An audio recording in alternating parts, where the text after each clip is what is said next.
Okay, I'm breaking those up so that you don't have a video like 15 minutes long. So, second part of this. As evening approached on the first night, I wondered how my son was going to react not having his mom around.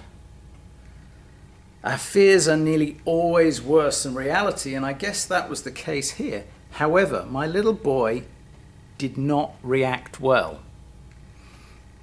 Confusion as to the whereabouts of his mom and a semi-awake barrel full of screaming, kicking and flailing arms made my bountiful 1.5 hours of sleep as worthless as you care to name it.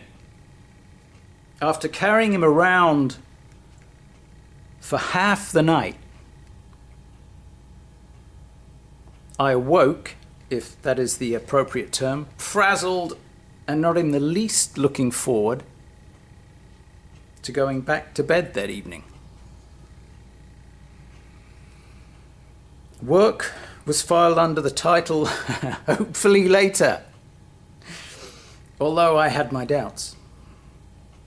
Instead, I sat watching a few thrilling installments of Word or Science Boy or Word Kid or something, whatever it was called, in a slight daze with my enthusiastic son, and the seeds of sleep deprivation forced my imagination to speculate how I could do this for 5 days. I felt like I was plodding around like a blue-ass fly after Tinkerbell on speed. It really did feel like that as well. My energy levels flowing out from places I was unaware I even had. Lack of sleep not only drains the body, it stomps on self-motivation, making simple tasks about as knackering as swimming against the current. This for me led to sudden feelings. I'm doing the kind of pumping thing. I'm trying to see if different things will work once I look at this when I'm finished. So, and I'm forgetting about that when I'm getting into the reading. Now, where was I?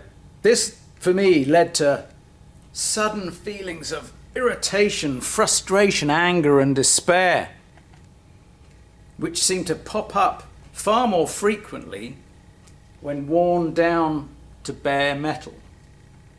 I could almost feel the cogs grinding inside me. That evening proved to me that single parents must all be rapidly driven insane, probably from a lack of you name it. 2 hours improved my score a little that night, but by 3 p.m. the next day, I was done for. Physically leaden and emotionally whatever had for the time become my apple pie. Far from a negative experience, however, I chose to use this 5-day, 4-night excursion into the unknown as a growing one. Firstly, to see how this 24-hour show can warp your lifeblood down to the depths of an irritated, you know what I mean. Secondly, I wanted to see how releasing these feelings changed my perspective.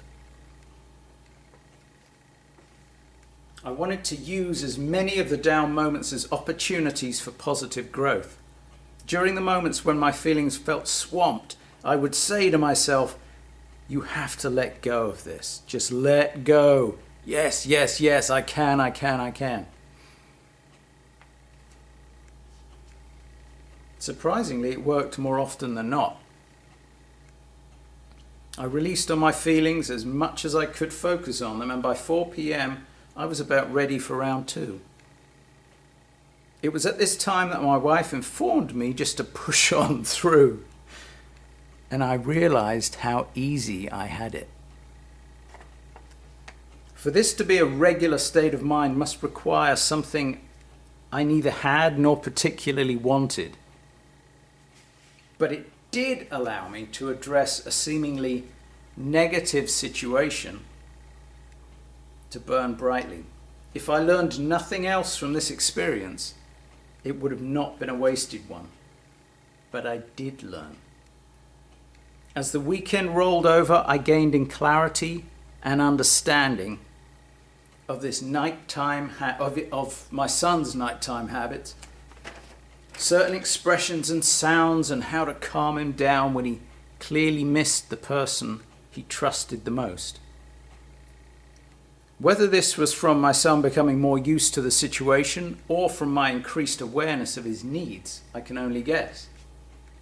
Of course, as time went on, I was fully aware that the light at the end of the tunnel only grew stronger and brighter. Not everyone has that luxury. So my hat goes off. I doffed my hat, and I bow sincerely to the parent who has to push on through, depleted, often unfocused and stretched, and waiting for the luxury of the afternoon nap to give them the Popeye spinach infusion. Thank you.